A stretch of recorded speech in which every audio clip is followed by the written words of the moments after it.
In fact, under the last regime, when people were cheering extrajudicial killings, when bodies were being fished out of Riviera, when young men and women were being executed for supporting the then deputy president and their bodies dumped in their badeas, I was among the few Kenyans, very few, Honorable Speaker, who had the courage, when Honorable TJ could not master that courage, to speak truth to power, that you cannot kill Kenyans for supporting or taking a certain political inclination or supporting a deputy president. Honorable Speaker, the book of Ezra 7:26 is what I would just want to read for my good friend TJ, who I know is a Christian, because it's called Tom Joseph Kajwang.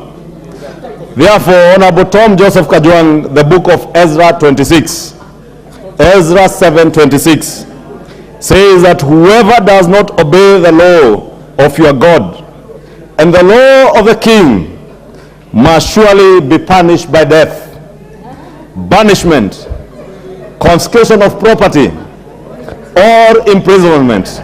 Mambo ni matatu.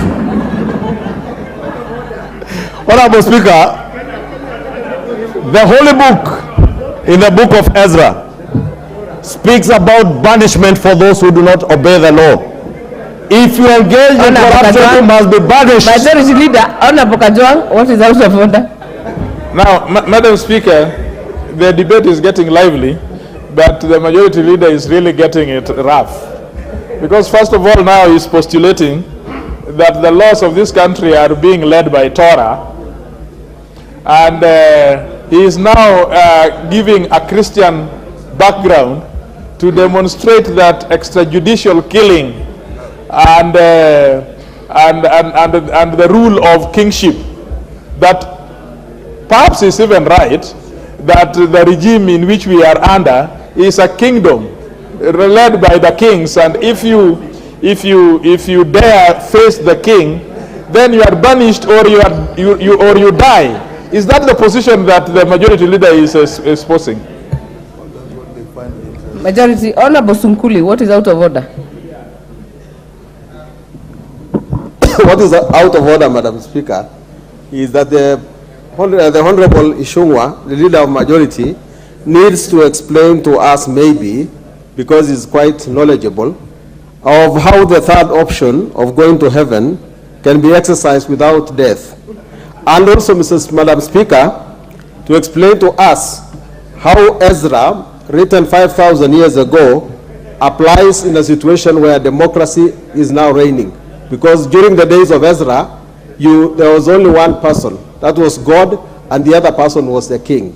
Here, we have neither the king and God is for us all. But I'm more interested in knowing whether he also believes that there is a way of going to heaven like the Holy Mary. You've made your point. I don't know how you know who was there, but Majority Leader, continue.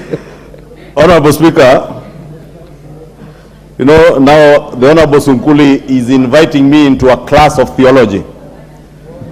And because I am a Christian, member number 39 of Gikambura District of the Presbyterian Church of East Africa, Reverend Musagitao PCA Church, I will invite the Honorable Sunguli to my church during one of the cell group meetings, and I'll take him on a class on theology, so that he knows when the Bible speaks about the king is the Lord, not the earthly kings.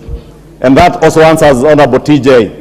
When the Bible speaks about banishment for the corrupt, for the sugar cartels, that is why they have been told mambo ni matatu: uhame Kenya, uende jela, ama utafute tikiti ya kwenda mbinguni. If you want to find a ticket to heaven, accept the Lord and no corruption is evil. And I want to invite the Honorable TJ, the Honorable Sunguli, and all our other colleagues, please accept to get the ticket to heaven by not just